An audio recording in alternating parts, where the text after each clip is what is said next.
No, cześć, witajcie. Serafin Ekspedycje z tej strony. Dzisiaj troszeczkę technicznie sobie opowiemy. Na moim kanale pojawią się dwa filmy. Tani telefon i zyskały bardzo duże zainteresowanie z Waszej strony. Dlatego pozwoliłem sobie zrobić ten materiał, który będzie miał tytuł Bardzo drogi telefon. Bohaterem tego materiału będzie iPhone 15 Plus, więc całkiem nowy model, chociaż właśnie parę dni temu pojawiły się iPhony 16 generacji. Opowiem bardzo ogólnie, nie spodziewajcie się tutaj jakiegoś unboxingu, tylko podejścia użytkownika, który całe lata używał Androida, też pracował na topowych telefonach androidowych. To były telefony OnePlus 3T, później OnePlus 6T i chciałbym parę słów właśnie o tym micie telefonu iPhone'a Wam opowiedzieć. Ja szczerze mówiąc, przymierzałem się do zakupu telefonu marki iPhone już od bardzo dawna. Na etapie 6 Plus, iPhone'a 6 Plus byłem, ale nie zdecydowałem się. Wtedy poszedłem w Android, w OnePlusa, ponieważ obawiałem się tego, że ten system nie będzie dla mnie ciekawy. I tutaj chciałbym obalić pierwszą bardzo ważną rzecz, taki mit o tym, że system iOS jest jakimś systemem całkowicie zamkniętym, który wymusza na nas korzystanie tylko i wyłącznie z aplikacji, które oferuje firma z Cupertino.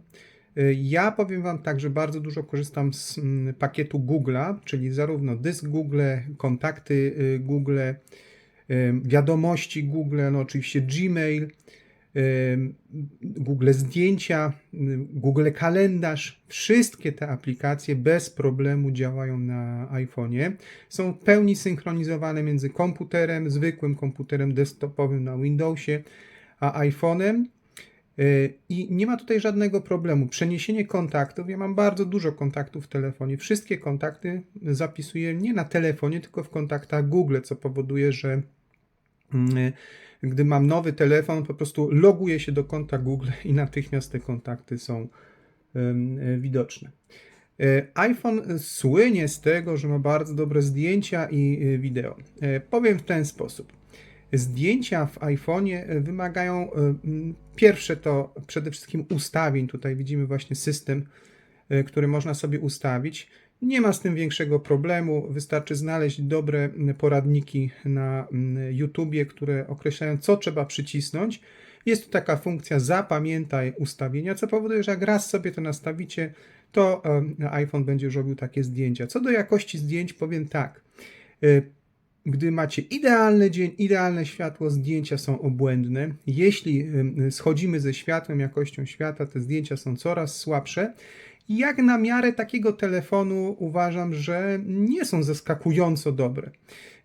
Wiem, że to nie będzie dobre porównanie, bo 15 Plus nie jest flagowym smartfonem od iPhone'a, ale mam porównanie z Samsungiem S24 Ultra. Tam naprawdę są bardzo ładne zdjęcia.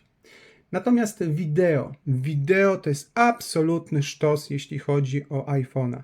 Uważam, że żaden inny telefon nie nakręca, nie robi filmów takiej jakości właśnie jak iPhone i z tego się bardzo, bardzo cieszę. Tutaj mamy też odświeżanie 60 Hz, tu wiele narzeka, że to stara technologia. Powiem Wam, gdy korzysta się z tego telefonu, animacje są sprawne, nie widzę potrzeby posiadania 120 Hz i później narzekania, że mi schodzi bateria, posiadania Always on Display, narzekania, że schodzi mi bateria i bardzo słabo telefon bardzo mocno używa tej baterii, więc te rzeczy tutaj są dla mnie bardzo, bardzo nieistotne. A co na koniec bym powiedział?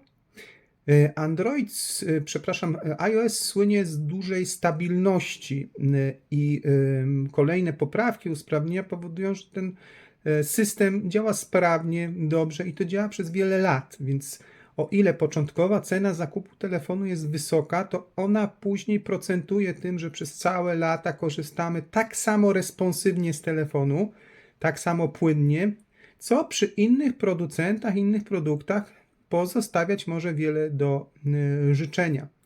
No, w tym momencie to jest bodajże 5 lat wsparcia, więc naprawdę bardzo mocny support ze strony firmy Apple.